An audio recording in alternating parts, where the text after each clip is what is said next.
The internet just witnessed a full-blown hip-hop war ignite in real time, and this time, the target isn't just another random rapper. It's Jim Jones, and the man who just went off on him is none other than Uncle Murda, Brooklyn's most feared commentator in rap. The guy who never filters a single word. It all started after Jim Jones threw a few slick shots at 50 Cent, trying to question his credibility and legacy. That move? Massive mistake. Because in the streets and in the industry, 50 has soldiers who don't play about his name, and Uncle Murda has always been one of the loudest within hours.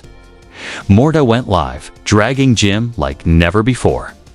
He didn't just defend 50, he obliterated Jim with raw, unfiltered truth. From accusing him of biting Harlem culture and faking alliances, to exposing behind-the-scenes moments the public never saw. Murda held nothing back, and when he dropped his now viral diss freestyle, it was like watching a lyrical execution in real time. Line after line, punch after punch, every bar cut deeper than the last. Social media's on fire. Fans are torn down the middle, and 50 himself is sitting back, laughing as Uncle Murda does all the damage for him. The question now is, what did Jim say that pushed Murda to go nuclear? And what's next in this escalating war that's already threatening to tear New York rap apart all over again? Because, trust me, this one's personal. To understand how Jim Jones just found himself in the crosshairs of one of New York's most savage truth-tellers, you have to rewind the clock, because this war didn't start on Instagram. It's been building in silence, brewing behind closed doors, and festering in the hearts of people who've been watching Jim play both sides of the game for far too long. For years, Jim Jones has worn two faces in the culture. On one hand, he's the Harlem capo, flashy, charismatic, always dressed like money, always moving like the city's ambassador. But on the other hand, the streets see something else. A man who's been rewriting his story, inserting himself into legacies, and trying too hard to prove he's still the general he once claimed to be. And that's where 50 Cent comes in. 50's relationship with Jim has always been weird, sometimes cool, sometimes icy, but always tense. Back in the day, G-Unit and Dipset had their own Cold War brewing, two powerful New York movements, both chasing dominance, both refusing to bow. And though they kept it cordial publicly for years, insiders knew there was always quiet resentment between the two camps. Things stayed relatively peaceful until Jim started taking shots, subtle at first, but increasingly reckless. In a recent interview, he made the mistake of calling out 50 by name, questioning his relevance in the streets and hinting that Queens cats don't move like Harlem cats do. The second that clip hit the internet, fans knew it was over. Because in New York, there's one rule. You don't test 50 Cent's pride. Within hours, 50 responded the way he always does, not through a freestyle, not through a press release, but with pure internet precision. He posted a clip of Jim's comments on Instagram with the caption, "Somebody tell Jimmy we don't argue with side characters." That one post, just 12 words sent shockwaves through the entire culture. But 50 didn't even need to keep talking, because his right-hand man, his loyal lieutenant in the rap game, was watching everything. Uncle Murda. Now, if you know Uncle Murda, you know he's not the type to let disrespect slide, especially when it involves his people. He's 50's unofficial hitman in music, the guy who says what everyone else is too afraid to. Murda's known for his wrap-up series, where every year he calls out rappers, politicians, and celebrities with zero hesitation. He doesn't care about your fan base, your image, or your connections. If you cross a line, he'll drag you across it.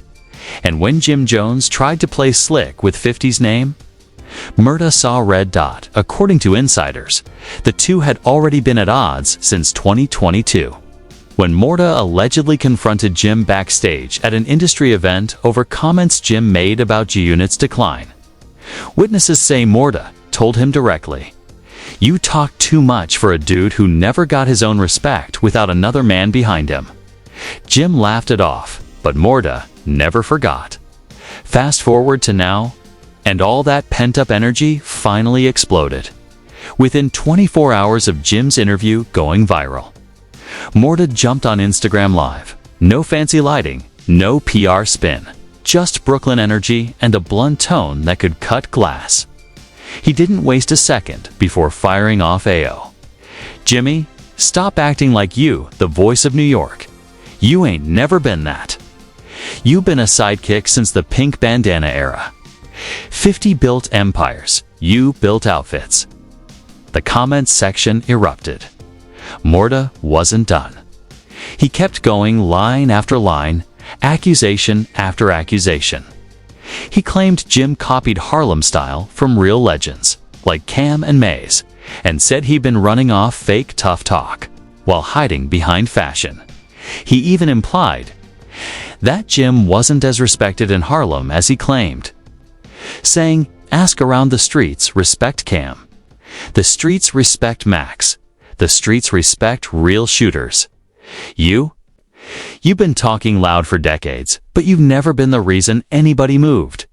It was surgical, brutal, and just as fans were catching their breath, Murda dropped the real bomb. "Don't ever play with 50's name again. That man made millionaires. You made memes." That line spread faster than wildfire. Within minutes, TikTok was flooded with clips of Murda's rant set to dramatic music, fan edits, and reactions from stunned viewers. People were tagging Jim, begging him to respond. But Murda wasn't satisfied with just words. He turned his anger into music. Late that night, a snippet leaked from an upcoming freestyle, a dark, gritty beat with Murda's voice snarling over it. The line that went viral, "I heard Jimmy cappin' like he built the throne. But every time he talks slick, 50 pick up the phone." The snippet hit YouTube hours later, titled "Capo Season Cancelled, Uncle Murda Freestyle." Within minutes, it racked up thousands of views. Fans flooded the comments with fire emojis and laughing faces, calling it the best verbal beating since 50 versus Ya. But behind the scenes, this wasn't just entertainment, it was political warfare. According to a source close to G-Unit, 50 and Murda had already discussed this months earlier. Jim's comments were just the spark that lit a plan already in motion. Murda's freestyle wasn't a reaction, it was a response. They'd been waiting to drop, and when that realization hit social media, fans lost their minds, because if 50 was pulling strings behind the scenes, it meant this wasn't just about pride, it was a full-blown campaign to dismantle Jim's reputation piece by piece. Meanwhile, Harlem started buzzing with tension. Rumors spread that Jim was preparing a response track of his own, something personal, disrespectful, and final. His people allegedly told outlets, "Jimmy, don't play internet games. If he comes back, it's gonna be real music, not talk." But while Jim stayed quiet, the narrative was already running wild. Murda's freestyle snippets were dominating timelines, with fans calling it the death of Capo's credibility. Even Kamran, Jim's longtime friend-turned-frenemy, added his own subtle jab during a live stream. Uncle Murda just said what a lot of people been feeling for years. Harlem loved Jimmy, but we don't defend lies. At that point, Jim was completely cornered. The same culture that once crowned him a Harlem legend was now laughing at his expense. The momentum had shifted, and Uncle Murda wasn't slowing down. He teased on Twitter, "Next drop ain't a freestyle, it's a burial." And that's when the story stopped being about loyalty, pride, or rivalry. It became about survival, because when Uncle Murda says burial, he doesn't mean figuratively. He means career-wise. He means reputation. And the way this was headed, Jim Jones might not have a career left to protect. Within 48 hours of Uncle Murda's freestyle leaking, the entire hip-hop world was on fire. You couldn't open Instagram, YouTube, or Twitter without seeing a clip of Murda's guttural voice spitting venom. Capo season cancelled. And while fans were still replaying the bars, a second wave of chaos hit because this time, war left the studio and bled straight into the streets. Rumor after rumor poured in. Blogs claimed Jim Jones had quietly pulled strings to have Murda's freestyle scrubbed from Spotify. Others said Murda's crew from Brooklyn ran into Jim's people outside a Manhattan club, and that it almost went left. The truth was still murky. But one thing was crystal clear. The energy had turned real. By Monday morning, DJ Akanix dropped a bombshell livestream titled Jim Jones Calls Out Uncle Murda, Flying Everywhere. On the stream, he played snippets of Jim's voice from a private phone call that had somehow leaked. Y'all let that clown talk crazy like he the voice of New York. He a side character in 50s movie. Ain't nobody scared of Uncle Murda, man. I've been outside when he was still asking for passes. That clip detonated online. The comments were ruthless. Jimmy's digging his own grave. Don't poke Brooklyn Murda, about to drop part 2. Sure enough. That same night, Murda jumped on IG Live hoodie on, cigar in hand. The exact demeanor that makes him terrifying, and barked, "Tell that boy stop talking 'bout passes." The only pass he ever got was from Cam, cause he was the errand boy. Now he mad cause Queens and Brooklyn don't bow to Harlem politics. The stream went viral instantly. Within minutes, 50 Cent reposted it with the caption, "I told y'all, this what happens when clout turns suicidal." But then came the first real twist. Screenshots leaked from a group chat allegedly involving industry insiders, DJs, producers, and promoters where someone wrote, "This beef looked too polished."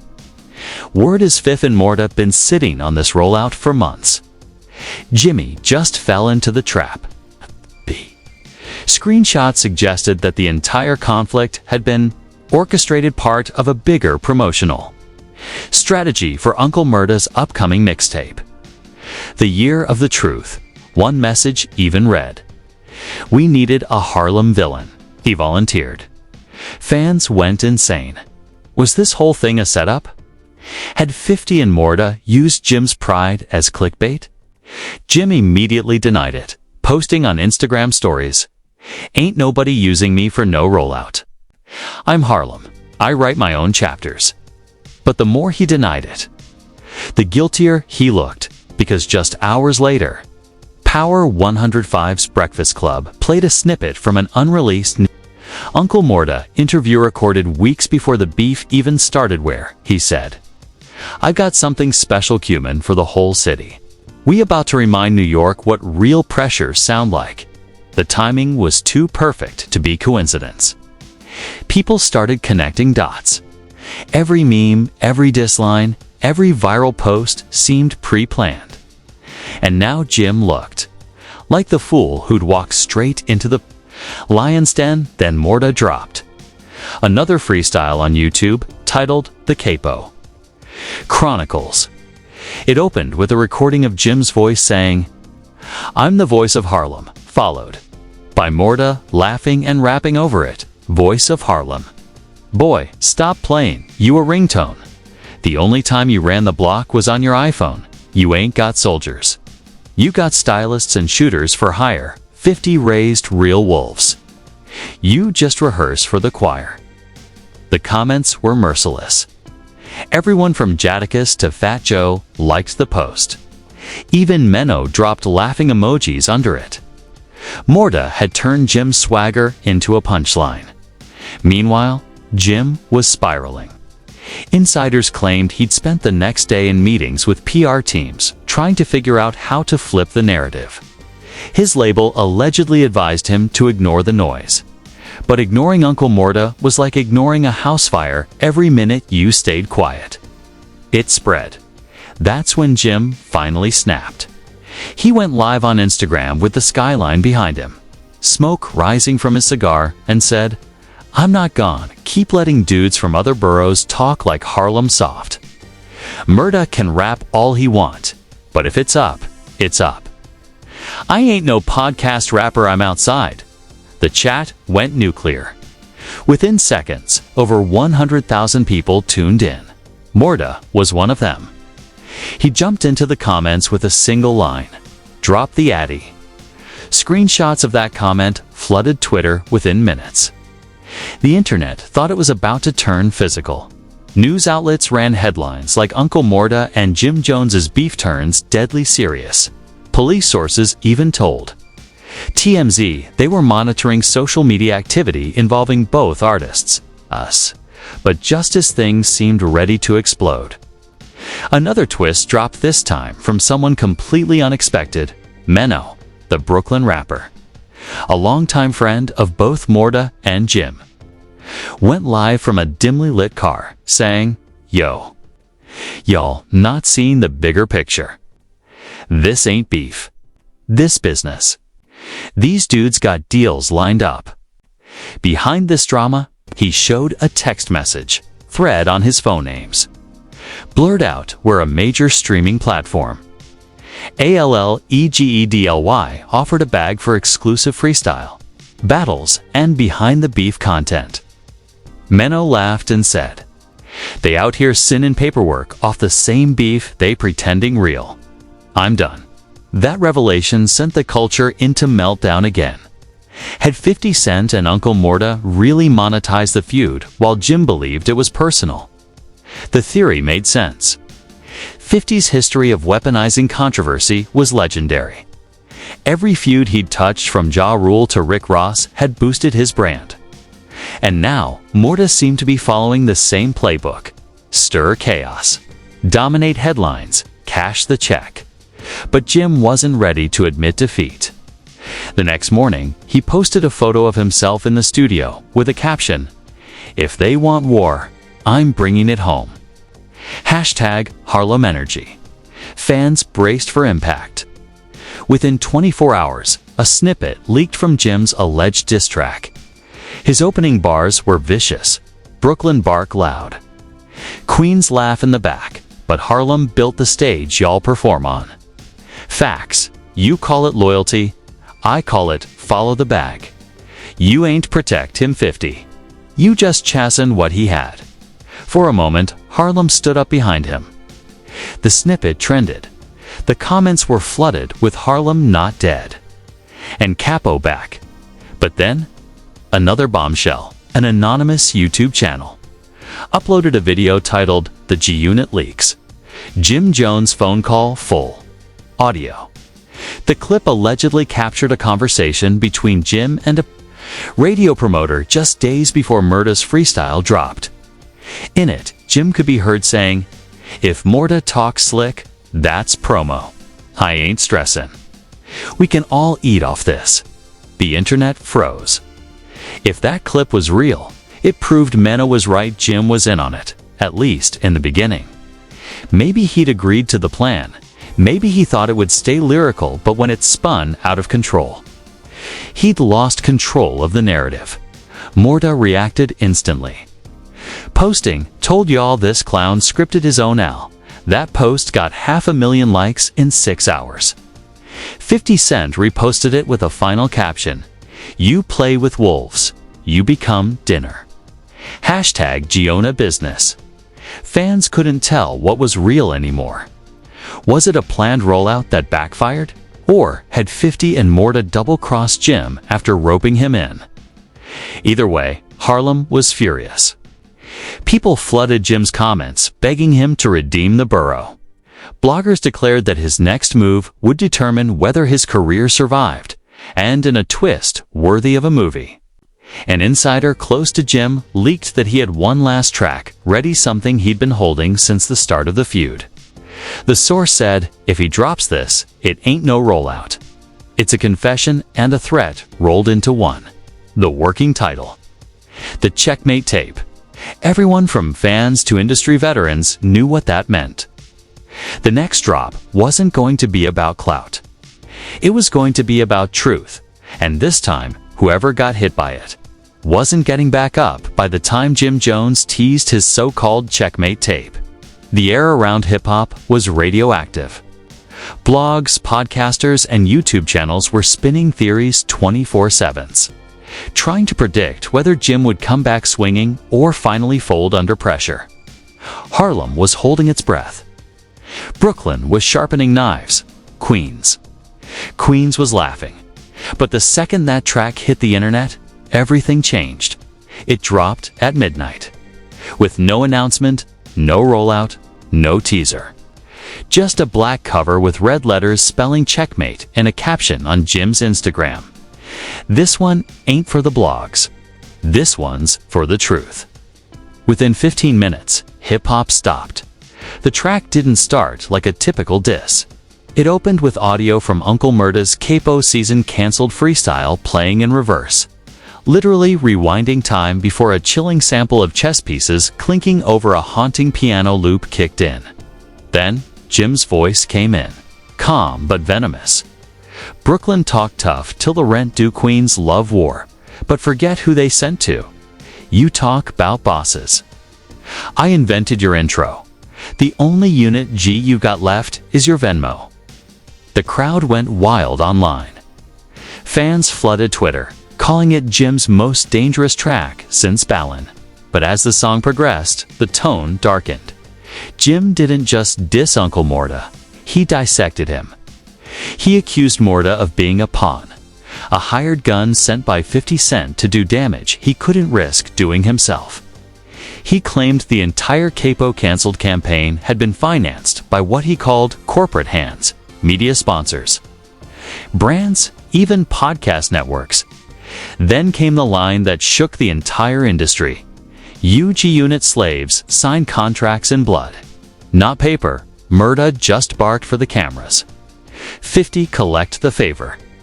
The internet lost its mind. Within hours, #checkmate was trending worldwide. People were quoting that line like scripture, debating whether Jim had just exposed 50 Cent and Uncle Murda for orchestrating a fake feud to profit off drama. But that was just the surface.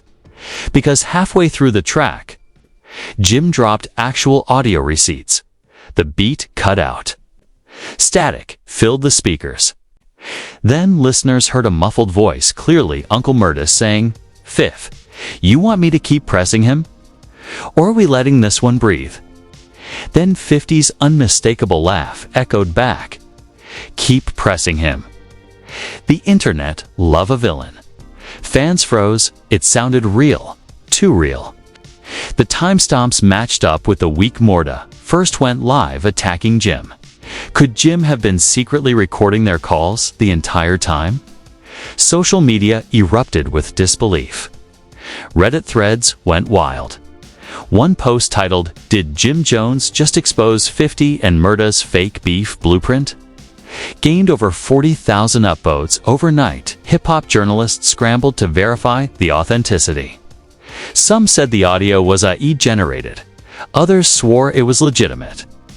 50's camp stayed silent, but Murda was furious. 2 hours after the track dropped, Uncle Murda posted a story on Instagram. No words. Just him pacing in a studio, shaking his head, saying, "You've done messed up now, Jimmy. That wasn't a move. That was suicide." Then he dropped a single line in the caption. Tomorrow, 8 p.m., War Report. The countdown was on. Meanwhile, 50 Cent finally broke his silence in his favorite way. Petty, precise, and perfectly timed. He posted a meme of Jim Jones dressed as a chess piece, a pawn, with the caption, "He played himself right off the board." #power moves. But there was more to the post. In the corner of the meme, fans noticed faint writing, "Part 2 coming soon." That cryptic detail sent shockwaves through the fandom. Was 50 teasing a response track? Or worse, another orchestrated publicity stunt meant to bury Jim completely?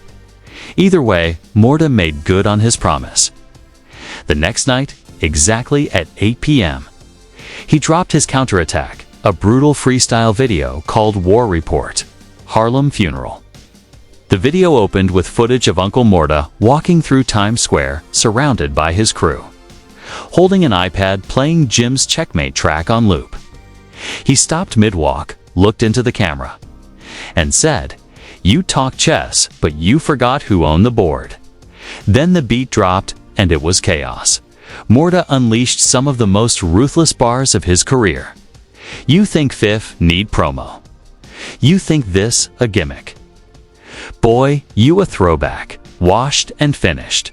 You cry on the net, but forget who signed your checks. That 50 feature fed you. Don't you ever disrespect." But halfway through, Murda dropped his own reveal, and it flipped the entire story again. He played a distorted clip of a voicemail allegedly left by Jim to a well-known blogger, saying, "Yo, post the beef. Make sure it look one-sided. That's how the numbers go up." The clip spread like wildfire. If real, it meant Jim wasn't just fighting for his name. He was fueling the feud himself for attention. The game of narratives turned into a complete East free-4-all.4 every leak that helped Jim. Another surfaced that made him look worse. Fans didn't know what to believe anymore. Everyone was spinning their own version of the truth. Then, late that night, Funk Flex dropped an exclusive bomb on Hot 97. He played a clip from an anonymous source claiming to be from 50s camp. Jim ain't wrong about one thing: the beef was strategic. But he was never supposed to find out how deep it went. Flex stopped the track midway, laughing in disbelief. "So wait, y'all telling me this whole war is bigger than both of them?" The following day, an investigative thread from hip-hop journalist Rob Markman tried to lay it all out.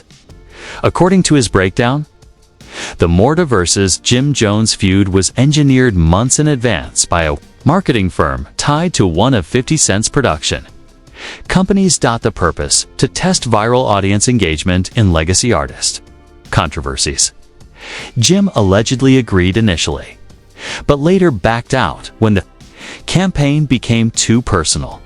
When Jim tried to withdraw, the firm allegedly doubled down, turning the beef into a full-scale humiliation campaign.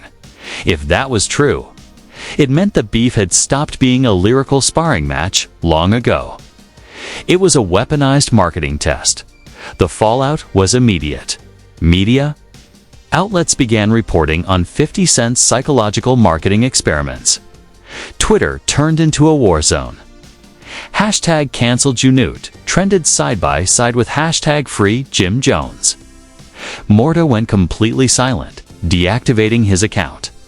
50 didn't post for 24 hours, the longest he'd been quiet in years, and then, out of nowhere, Jim posted a single photo to his Instagram. No caption, just an image of a flash drive sitting on a chessboard, labeled blueprint tape. Fans zoomed in on the photo and noticed one eerie detail. Carved into the edge of the chessboard was the word Exhibit B. That same night, an anonymous Reddit user claiming to be from Inside Harlem Management posted, "Blueprint tape drops in 7 days." It's not a song, it's proof. Screenshots spread like wildfire. 50's fans mocked it. Murda's fans dismissed it. But everyone else? They waited.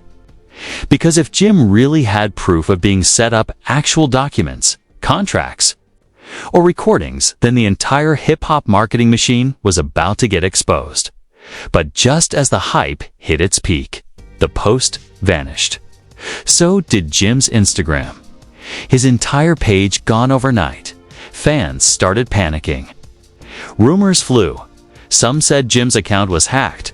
Others said it was deactivated by request. But one comment under a hip-hop blog summed it up perfectly.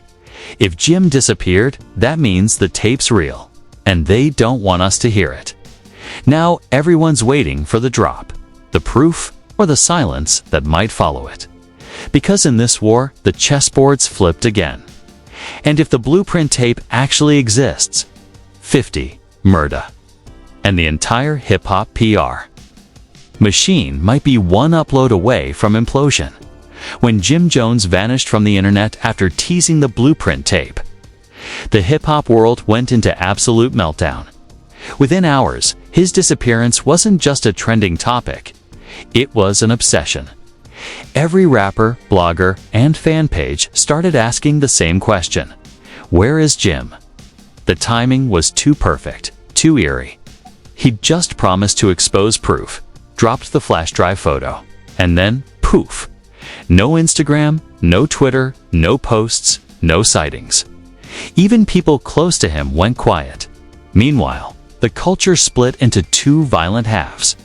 On one side were the believers, the #Blueprint Truth crowd. These fans were convinced Jim had uncovered something massive, something that threatened to blow up the entire machine. Their theory? The Blueprint tape contained recorded calls, emails, and contracts proving 50 Cent and Uncle Murda had worked with major labels and media outlets to stage fake beefs for profit. They swore Jim's sudden disappearance wasn't voluntary. On the other side were the skeptics, the #Capo conspiracy crowd. They argued that this was classic Jim Jones misdirection, that he'd gone dark to rebuild hype before a big drop. Tactics straight from 50's own playbook. The back and forth was brutal. On Twitter, hip-hop fans clashed like it was war.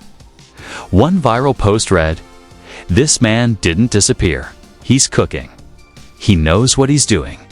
The longer he stays silent, the bigger the bomb drops." Another fired back, "Y'all really think the industry out here kidnapping rappers over mixtapes?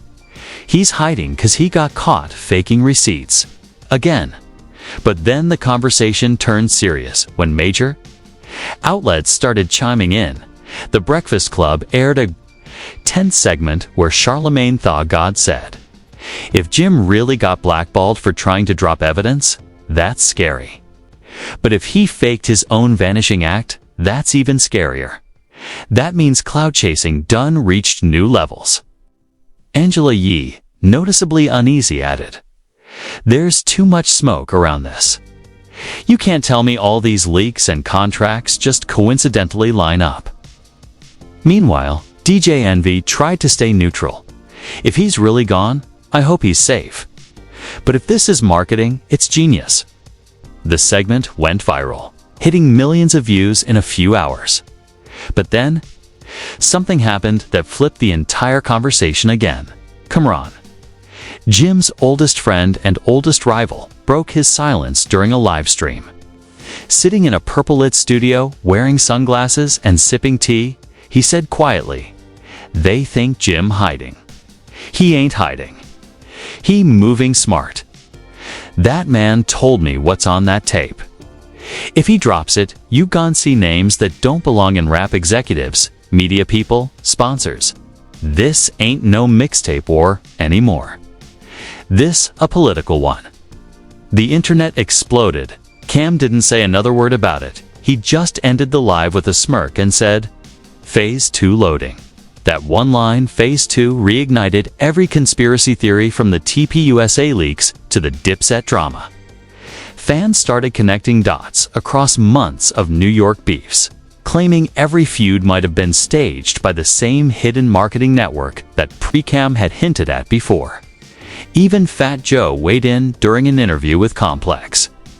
"Ain't nobody disappearing unless somebody want them to. I've been in this game long enough to know when something's forced." Jimmy ain't no dummy. He either exposing them or negotiating behind the scenes right now. While Joe was talking, Uncle Murda went live for the first time since deleting his own account. His tone was cold, tired, and strangely restrained. Everybody saying Jimmy got proof. Let me tell y'all something. If that man had anything real, it'd be out already. They love hyping ghosts 'cause ghosts don't gotta back up receipts. But Murda's calm didn't last, as comments poured in, calling him the industry's cleanup man. He snapped, "Keep saying my name. You've gone end up on next year's wrap-up with subtitles." The clip went viral, but fans noticed something strange. 50 Cent didn't repost it. In fact, he hadn't posted anything since Jim vanished. That silence was louder than any diss track. It was almost as if 50 knew something or was waiting for something. Meanwhile, behind the scenes, journalists began investigating. One outlet, The Source, claimed to have received an anonymous email allegedly from a media insider. Connected to Streamworld Media, the same company rumored to have funded the staged feuds. The message read, "Blueprint wasn't supposed to happen." The Harlem file got leaked. Phase 2's containment underway. That one email turned everything upside down. Because if real, it implied Jim didn't go dark voluntarily. He'd been silenced. And worse, someone else now controlled the information he'd been planning to drop. The reaction was immediate. Twitter went into meltdown mode again. They got him. This is bigger than rap. The Harlem Files real. Everyone's compromised. TikTok filled up with eerie Jim Jones missing compilations freeze-framing his last post. Analyzing his facial expressions, matching timestamps between his disappearance and Murda's last livestream. Then, 3 days after total silence, a strange 8-second video appeared on a burner YouTube account. No caption, no title. Just black background and Jim's unmistakable voice saying, "They tryna erase the players, not the game." But the tape still alive. The video vanished after an hour. But fans had already downloaded it, mirrored it, reposted it everywhere. Every single platform was flooded with hashtag the tape still alive. Industry insiders scrambled. Some claimed it was fake AI audio. Others swore it was verified by voice recognition. One hacker collective on Reddit claimed they were tracking IP packets linked to the upload. But their thread got taken down minutes later at this point. Rolling Stone ran an emergency headline. Jim Jones scandal now a full-blown industry crisis. Executives go silent amid Blueprint tape chaos. The article revealed that 2 label execs had quietly taken leave after the Streamworld leaks. A third reportedly wiped their social media and went off-grid. This wasn't a rap beef anymore. It was a corporate emergency, and yet, through all the panic, one voice suddenly broke the silence again. 50 Cent posted a black and white photo of himself playing chess, with one sentence as the caption, "When the pawn disappears, you start watching the king." Fans lost their minds. Some said it was a threat. Others thought it was a warning that even 50 realized the game had gone too far. But one thing was undeniable. The next chapter wasn't going to be fought with words or music anymore. This was now a war of secrets. And somewhere out there, the missing Blueprint tape was still waiting to surface, because as one fan tweeted in all caps that night, "If the tape's still alive, so is the truth." And in the world of hip-hop, truth doesn't stay buried forever. 5 days after that mysterious 8-second clip surfaced, the internet had officially entered chaos mode. The tape still alive wasn't just a slogan anymore. It had become a full-blown movement. Fans were organizing Twitter spaces. Journalists were holding investigations, and every hip-hop outlet was running. Hourly updates like this was a political scandal, but just when it seemed like the story had peaked, something completely unexpected happened. The tape resurfaced. It started when a random Reddit user named @TruthandHarm posted a Google Drive link titled blueprint_tape_final_cut.zip. The post had 0 upvotes, no comments, and disappeared within 3 minutes. But it was too late. People had already downloaded it. Within hours, the file was being shared everywhere. Discord servers, Telegram groups, even private hip-hop circles. What was on it made everything explode again. The Blueprint tape wasn't a song. It wasn't even a diss. It was a 20-minute compilation of voice memos, contract screenshots, and recordings that sounded like industry meetings. The first clip featured a conversation between 2 voices that fans swore were 50 Cent and a high-level media executive.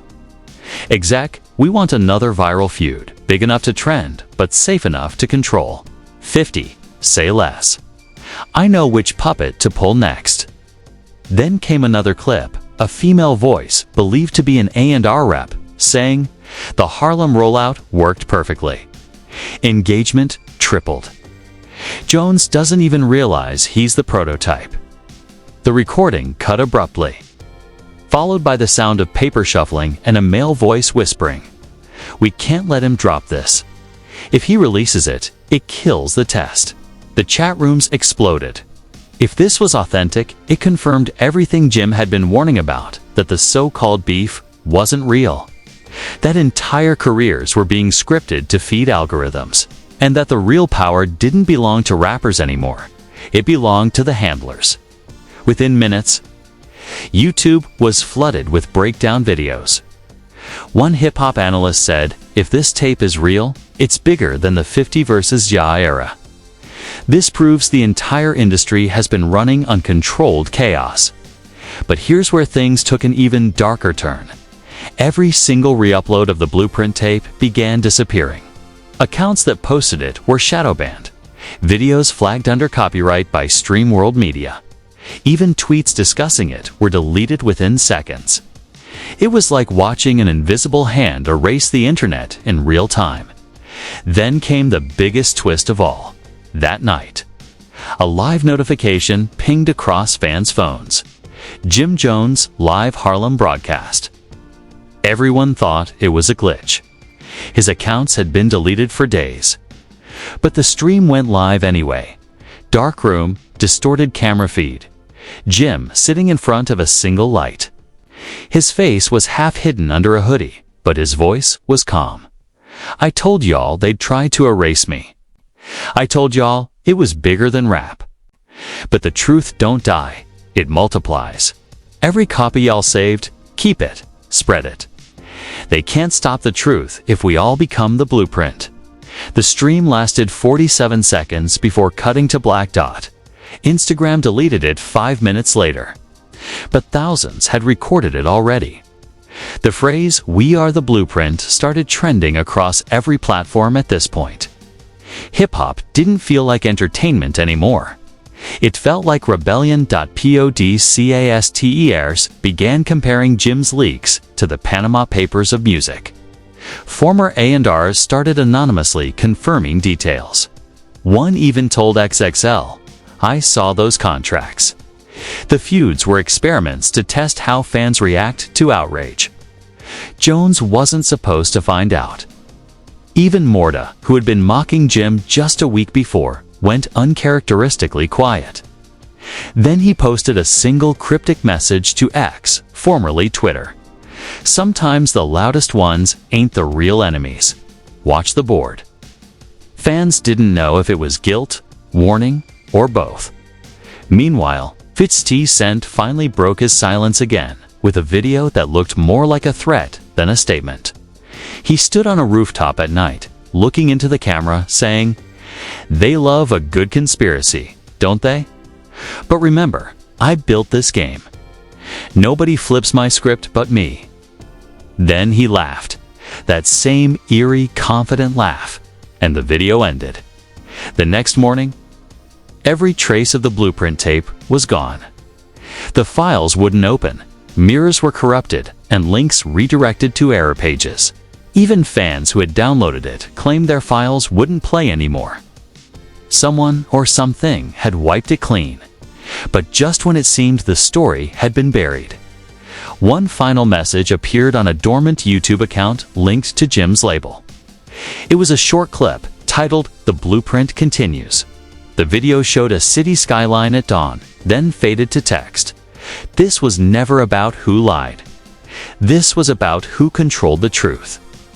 Phase 3 begins soon. No music. No credits. No explanation. And then, silence. No one knew what Phase 3 meant. But one thing was certain. 50 Cent, Uncle Murda, and the entire hip-hop industry had just been dragged into a storm that no marketing plan could contain. Because if the blueprint tape really exposed the hidden, sentient machinery of hip-hop, then the next leak could destroy it altogether. And somewhere in Harlem, Jim Jones was watching the world burn, not as the villain, not as the victim, but as the man who finally flipped the board. This isn't just another rap feud. This is the unraveling of an empire. What started as a diss track turned into a global manhunt. And now it feels like we're watching history repeat itself. Was Jim Jones really silenced for exposing an industry conspiracy? Or did he create one of the most elaborate viral rollouts hip-hop has ever seen? Either way, one thing's certain. The game will never be the same if the blueprint tape is real. We're looking at the biggest revelation since the dawn of social media, proof that legends, labels, and even platforms have been scripting controversy for clicks, crafting beefs like movie scripts, and feeding fans illusions of authenticity. And if it's not real, then Jim Jones just outplayed everyone. So, what do you think? Was this all a master plan, or the truth finally breaking through the noise? Drop your theories below, because Phase 3 could hit any day now. And when it does, the names we thought untouchable might finally fall. Don't miss it. Hit subscribe. Turn on notifications and stay locked in, because whatever happens next, it won't just rewrite Jim Jones' story, it'll rewrite hip-hop forever. It'll rewrite hip-hop forever.